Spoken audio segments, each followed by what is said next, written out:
If you own gold or silver right now, I want you to slow down for a moment and really listen, because the next move in this market is not going to announce itself politely, it is not going to wait for confirmation, and it is not going to care whether people feel ready or not. It will be one of those moves that happens fast, feels impossible while it is unfolding, and then leaves people staring at charts afterward, asking how they missed something that was quietly building the entire time. I am recording this on Monday, January 27, and I want you to comment what time you are watching this right now, because I genuinely want to know who is here early, who is paying attention before things become obvious, and who is already thinking ahead instead of reacting emotionally once the headlines catch up. Before we go any further, a quick but important note, because the data shows that a very large number of people watch these videos regularly and still are not subscribed.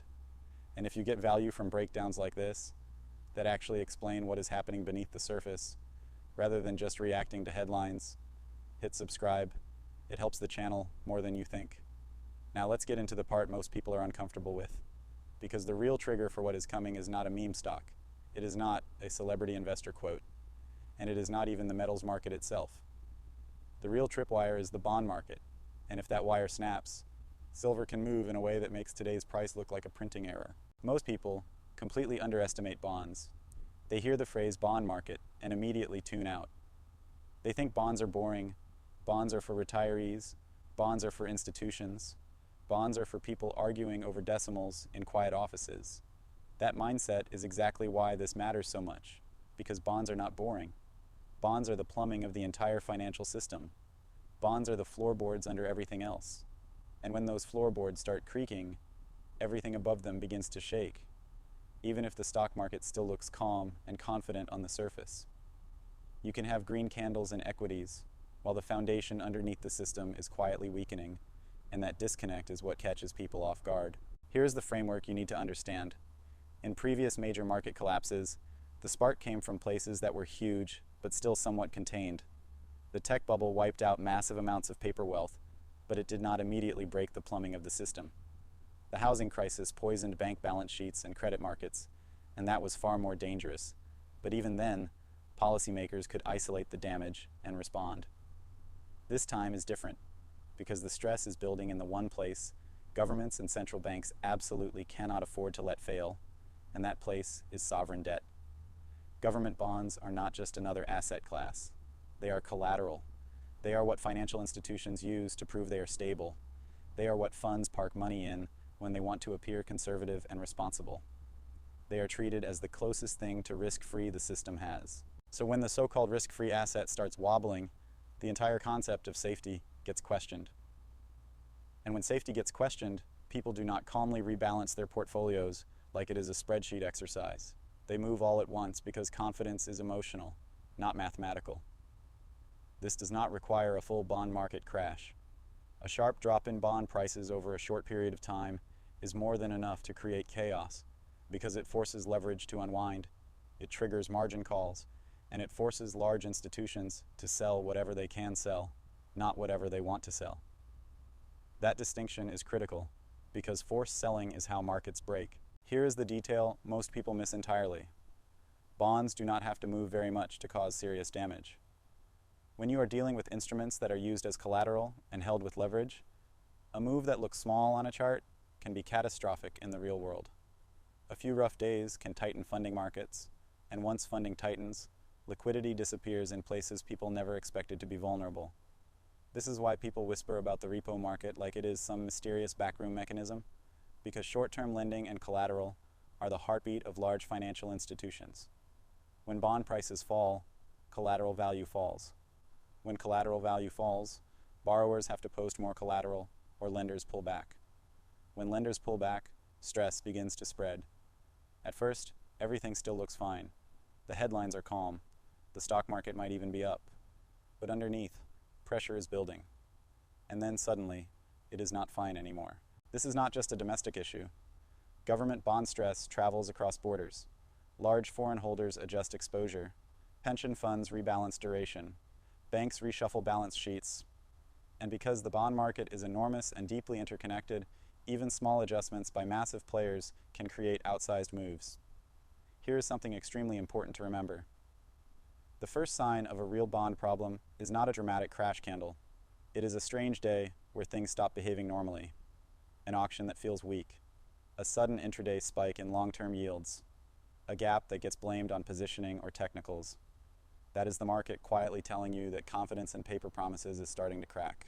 Policymakers understand one thing very clearly. You cannot allow disorderly moves in sovereign debt without breaking other parts of the system. That is when temporary tools become permanent habits. That is when the language shifts from fighting inflation to maintaining financial stability. And that shift is rocket fuel for assets that do not depend on someone else's promise to hold value. When the bond market becomes stressed, central banks have two real options. They can allow yields to rise and let the pain spread through the system, or they can step in directly or indirectly and add liquidity. In plain language, they either let the pressure build until something breaks, or they start pouring water into the pot. That water is new money, new credit, and new support, regardless of the polite terminology used. And when that happens, the first things that float are hard assets, real assets, things that cannot be created instantly with a keystroke. This is where people misunderstand metals. They assume the move will be slow and gradual. They imagine gold and silver creeping higher politely, while the rest of the world adjusts calmly. That is not how these moves work. They are quiet for a long time, and then they become violent. Gold and silver have very different personalities. Gold is respected. It is held openly by central banks. It moves with authority and patience. Silver is the wild card. It is a smaller market, thinner, more emotional, and far more sensitive to shifts in demand. When demand rushes into silver, there is simply not enough supply sitting around at current prices to absorb it without sharp repricing.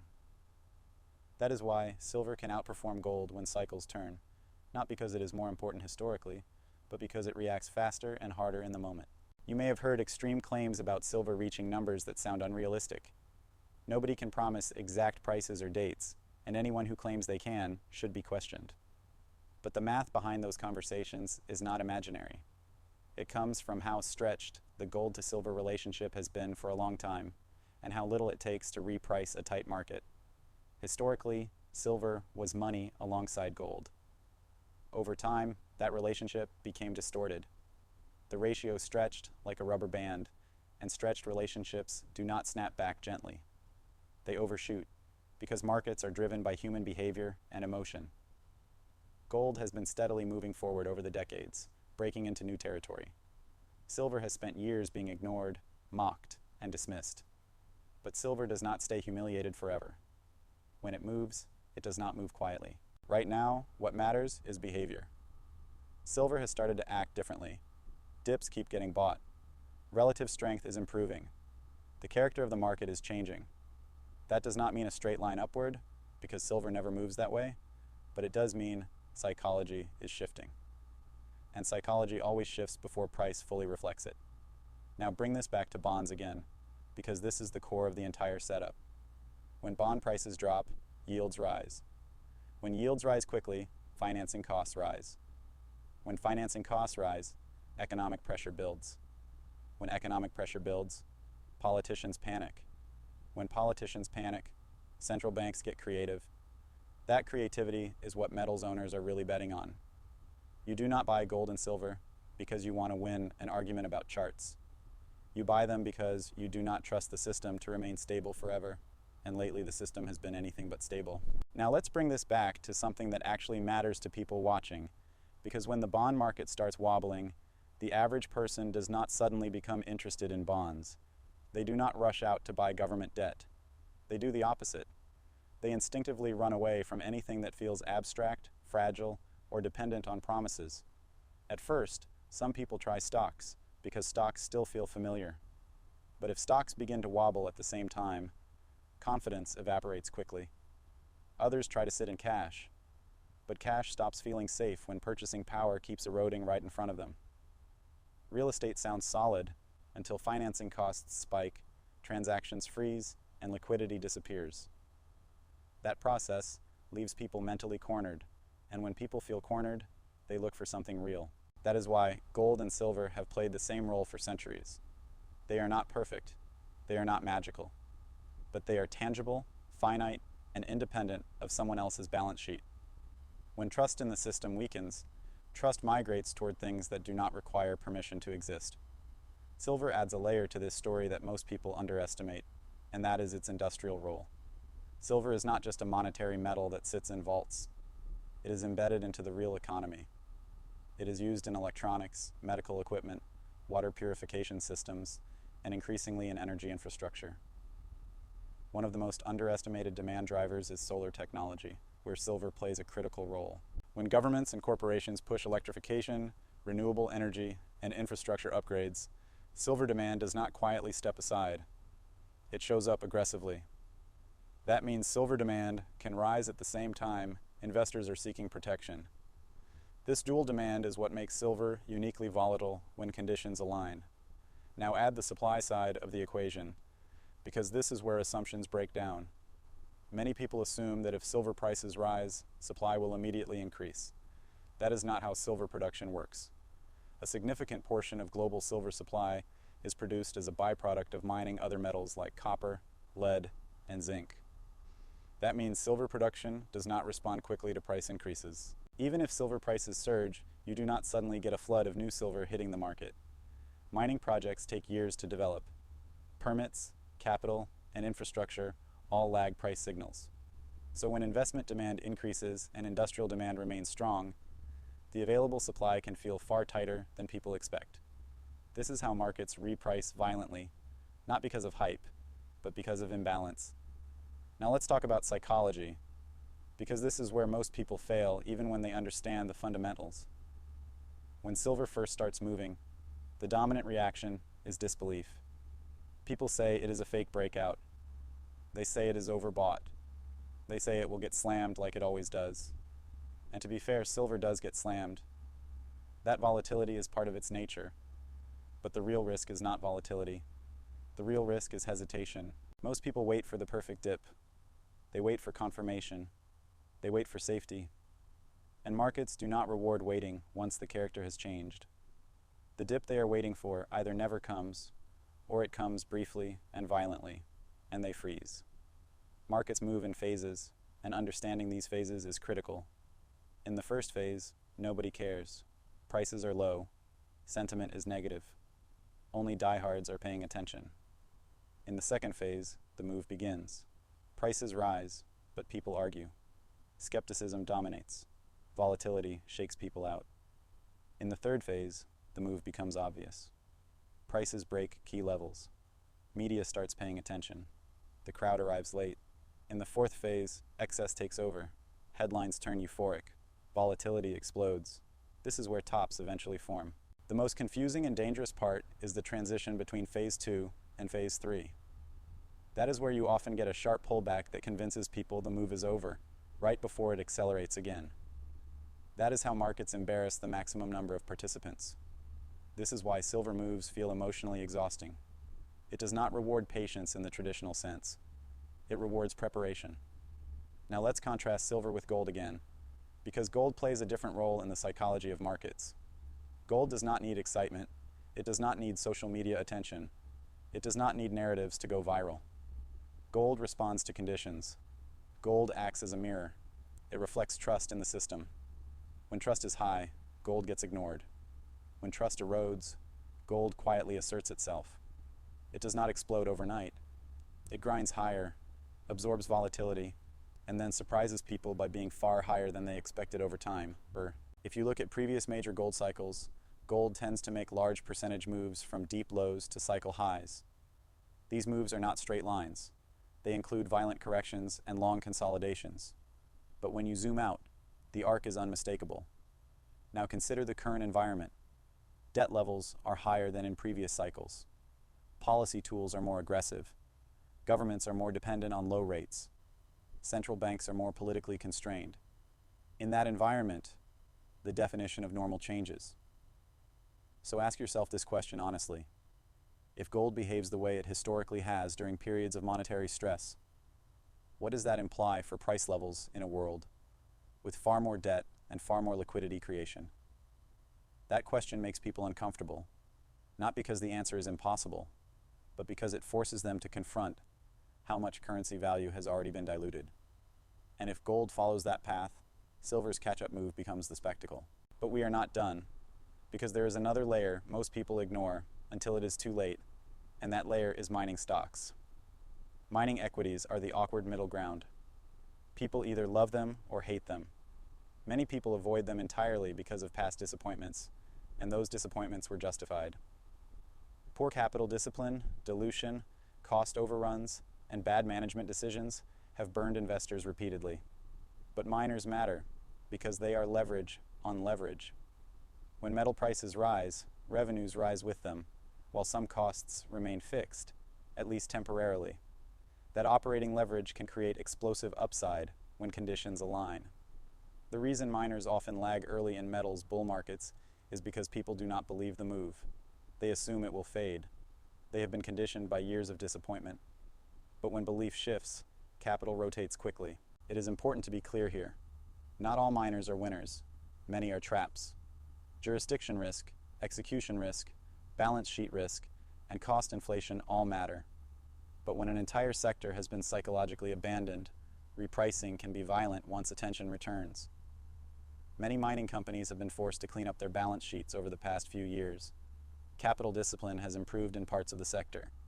When metal prices rise and stay elevated, the math starts to change rapidly. There is also an important dynamic to understand about how different investors enter the space. Retail investors often start with physical metals. Institutions often prefer liquidity and leverage. When belief in the metals move strengthens, institutional capital tends to flow into mining equities because they offer scalable exposure. That rotation can create a second wave of upside, separate from the initial metals move. Now let's step back to the broader market, because metals do not exist in a vacuum. The stock market can absolutely roll over in a stressed macro environment, but markets rarely move in straight lines. What is more common is a topping process. You get rallies that look like breakouts, then sharp drops that feel like the end, then rebounds that pull people back in. This process exhausts participants emotionally. Leadership narrows, momentum weakens, volatility increases. The key question is not whether stocks can drop. Of course they can. The real question is what forces them to drop quickly. And once again, the answer points back to rates and liquidity. When long-term rates rise sharply, valuation models break. Corporate refinancing costs increase. Consumer behavior changes. Government interest expenses rise. At that point, the bond market stops being an abstract discussion and becomes a political emergency. Now, it is important to maintain skepticism here, because this is not about predicting doom. Central banks may step in early. They may smooth the process. They may attempt to manage stress before it becomes visible to the public. That is why waiting for dramatic confirmation is dangerous. The real signal is not a crash. The real signal is the loss of confidence that forces policy response. Now let's address the confusion around the dollar, because this is where many people get misled. People look at the dollar index and assume it tells the whole story. It does not. The dollar index is largely a comparison against other major currencies. The dollar can appear strong relative to other currencies while still losing purchasing power in real terms. You feel this in everyday life. Food costs rise, insurance costs rise, housing costs rise, education costs rise. Broad money supply expanded dramatically in recent years, and while growth rates may fluctuate, the overall level remains far above historical norms. When more currency chases a finite amount of goods and services, prices adjust. If bond market stress intensifies, policymakers will attempt to stabilize the system. Historically, that stabilization comes through easier financial conditions in one form or another. Easier financial conditions tend to weaken purchasing power over time, and that dynamic pushes investors toward assets that hold value across regimes. Here's a question worth thinking about. If silver suddenly prints a price you never expected to see, will you feel excitement or will you feel regret?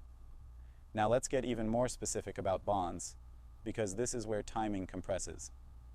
There are psychological levels in the bond market that matter. When key prices break below areas large players have been defending, it triggers forced selling. Systematic strategies adjust.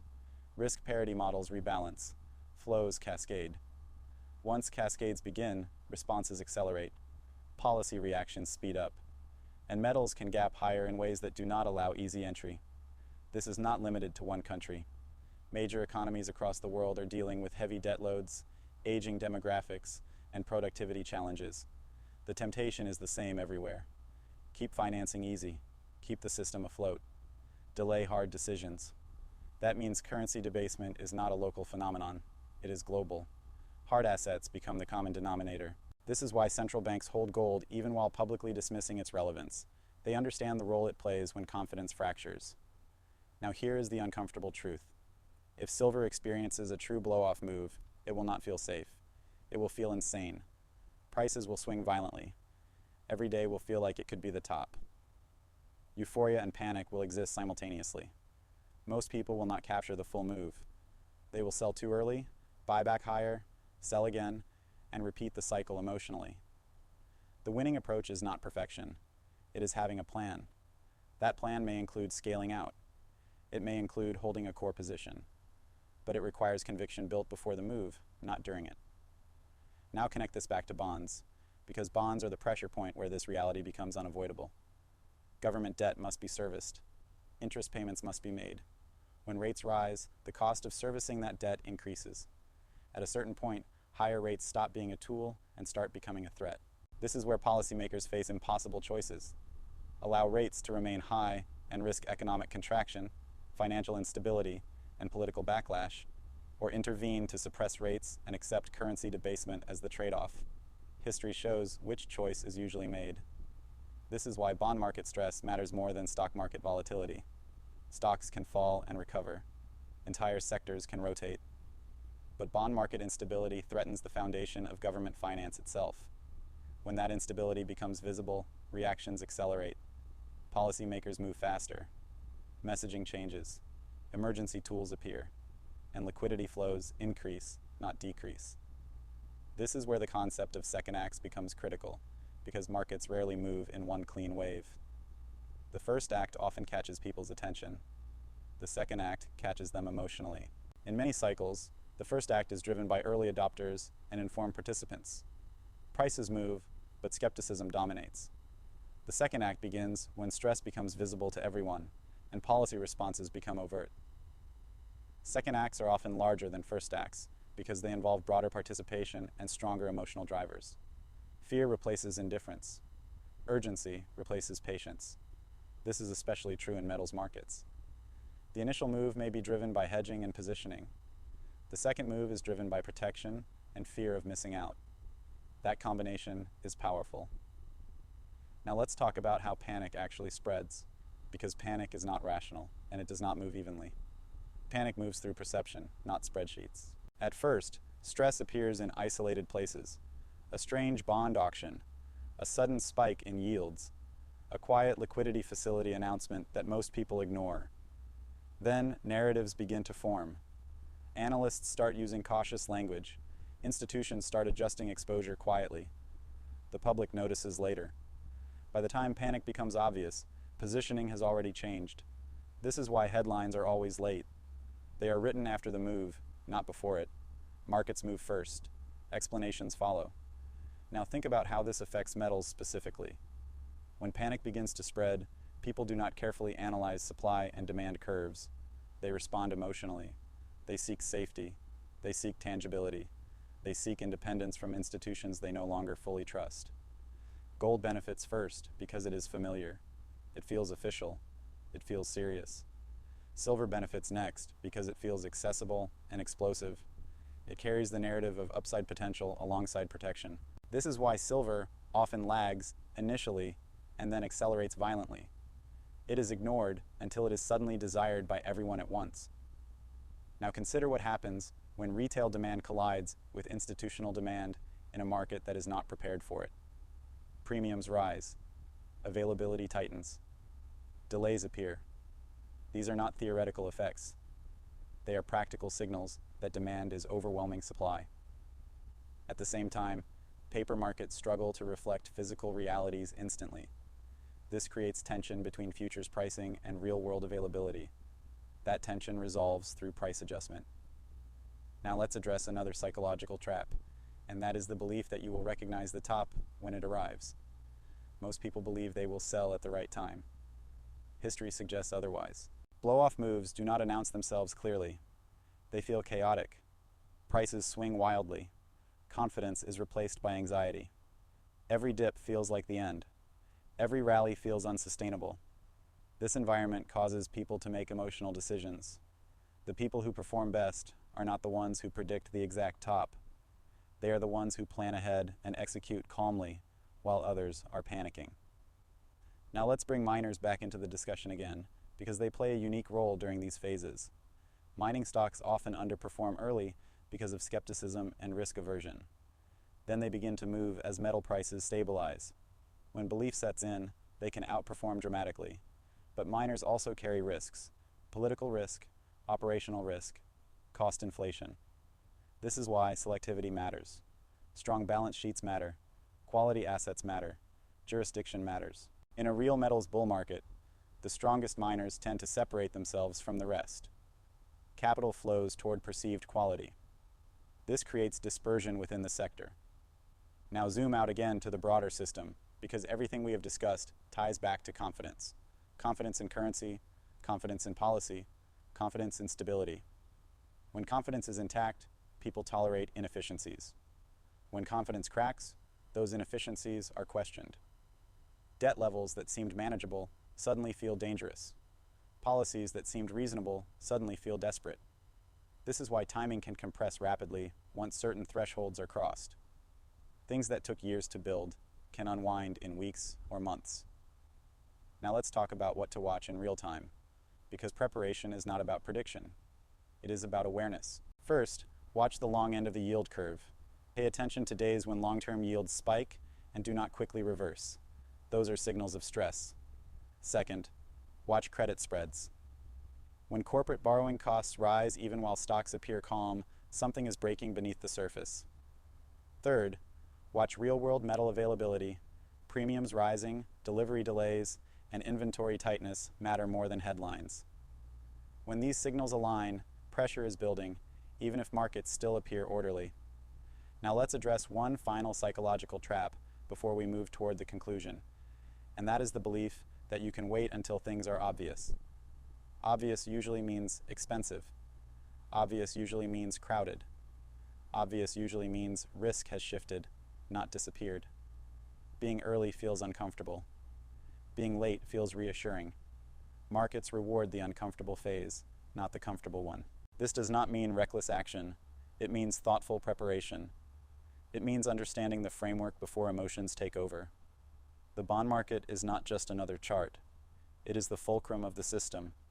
If it destabilizes, reactions will be swift and far-reaching. This is why metals remain relevant. Not because of nostalgia, not because of fear-mongering, but because they sit outside the web of promises that define modern finance. Gold anchors. Silver amplifies. Miners leverage. Stocks reflect mood. Currency absorbs pressure. Understanding how these pieces interact gives you clarity when others are confused. Now let's bring everything together calmly and clearly, because this is not about panic, prediction, or trying to outsmart the market. It is about understanding where pressure builds in complex systems and recognizing how people behave when that pressure is released. The bond market is not just another market. It is the foundation layer. It is where governments fund themselves, where institutions park safety, and where leverage quietly rests.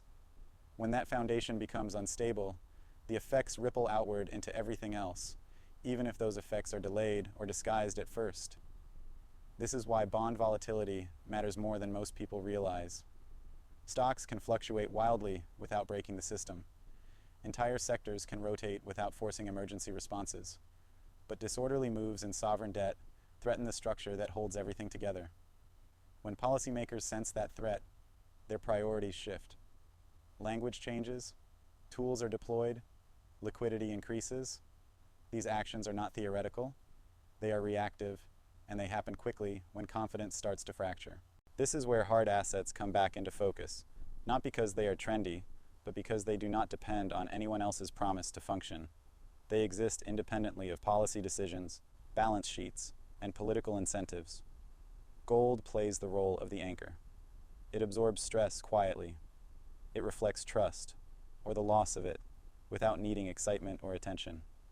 It moves when conditions demand it, not when people hype it. Silver plays a different role. It amplifies. It reacts emotionally. It sits at the intersection of monetary demand and industrial necessity. When confidence breaks and demand converges, silver does not move politely. It reprices aggressively. This combination is why silver can feel frustrating for long periods and overwhelming during short ones. It rewards preparation, not reaction. Miners add leverage to this structure.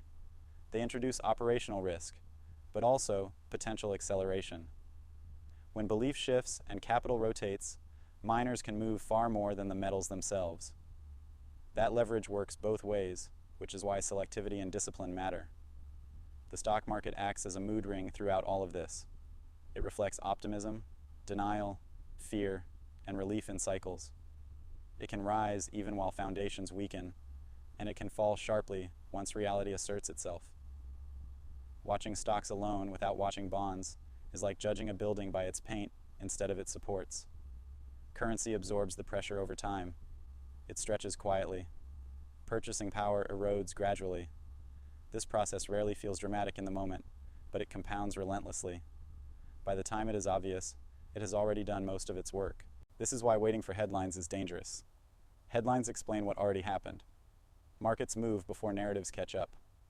The people who position early do not look smart at first. They look cautious, boring, or even wrong, until they are not. Preparation does not mean betting everything on one outcome. It means building a framework that allows you to respond intelligently when conditions change. It means knowing what you are watching and why you are watching it. So here's a simple framework to keep in mind going forward. Watch the long end of the bond market. Pay attention to days when yields rise sharply and do not quickly reverse. That is stress expressing itself. Watch credit spreads. If borrowing costs widen even while stocks appear calm, pressure is building beneath the surface. Watch real-world metal availability. Premiums, delivery times, and inventory tightness tell you more than futures charts alone. When these signals align, the system is under strain, even if the surface looks calm. At that point, decisions are no longer theoretical. Policymakers react. Capital moves. Psychology shifts. And markets reprice faster than most people expect. This is why trying to time the exact moment rarely works. Moves often begin quietly and accelerate suddenly. By the time confirmation feels comfortable, positioning has already changed. The goal is not to predict chaos. The goal is to understand how the system responds to pressure and to avoid being surprised when it does. If you are already positioned in metals and you feel uncertain, remember why you positioned in the first place. Volatility does not invalidate a framework. It tests conviction. If you are not positioned and you are skeptical, skepticism is healthy. But skepticism without a framework becomes paralysis. Build understanding first, then decide. This is not about fear, it is about realism. Debt levels are high. Policy tools are stretched. Confidence cycles faster than it used to. In that environment, assets that sit outside the web of promises regain relevance. Gold anchors. Silver accelerates. Miners amplify. Stocks reflect emotion. Bonds reveal pressure. Currency absorbs the cost. Understanding how these pieces interact allows you to stay calm when others are confused. Do not panic. Do not chase. Do not outsource conviction to the crowd. Prepare quietly. Observe carefully. Act deliberately. Because the next major move will not send an invitation, and by the time everyone agrees on what is happening, the opportunity will already look very different. Everything discussed here is for education, not personal financial advice. Use it as a framework, do your own research, and think independently.